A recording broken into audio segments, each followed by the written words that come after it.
Alors, une petite présentation sur le jeu Splendor, un jeu de Marc-André, édité chez Space Cowboy.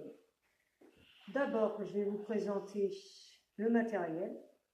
Donc, nous avons des cartes de 3 niveaux différents qui correspondent à des mines.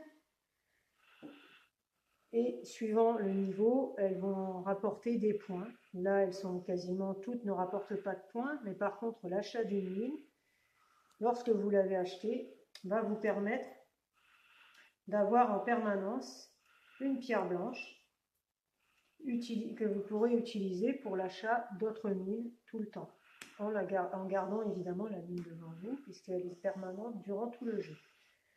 Pour pouvoir acheter ces cartes, nous allons utiliser les jetons de couleur, où on va avoir le droit d'en prendre 3 si elles sont différentes. Si jamais on souhaite en prendre de la même couleur, on aura le droit d'en prendre que 2, en sachant que l'on peut en prendre 2 uniquement lorsqu'il en reste 4 minimum dans la pile. Ensuite, vous avez aussi les jetons jaunes, représentés, c'est de l'or en fait, mais c'est les jetons joker qui vont vous permettre, lorsque vous avez une carte qui vous intéresse, vous allez pouvoir la réserver. Par exemple, celle-ci, hop, on va la mettre de son côté, on va la réserver grâce à ce jeton. Pendant ce tour, évidemment, ça représente le tour, donc on ne pourra pas piocher d'autres jetons.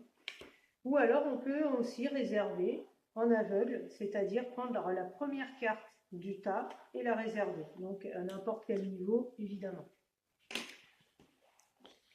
Le gagnant, l'objectif est d'arriver à 15 points. Les points sont notés ici en gros sur le haut des cartes.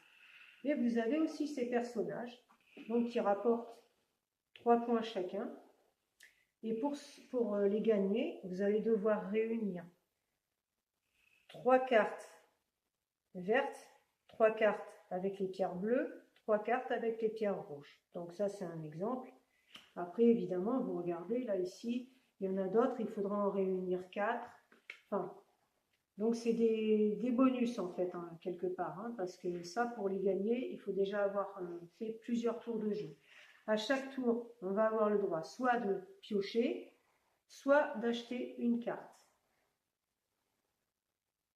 Eh bien, le jeu dure à peu près une trentaine de minutes. Il se joue de 2 à 4 joueurs. Et suivant le nombre de joueurs, on va adapter le nombre de personnages et le nombre de jetons. Le jeu est donné à partir de 10 ans, mais un enfant à partir de 8 ou 9 ans peut éventuellement, évidemment, participer. Voilà, écoutez, bonne partie, et puis vous pouvez venir le tester rapidement.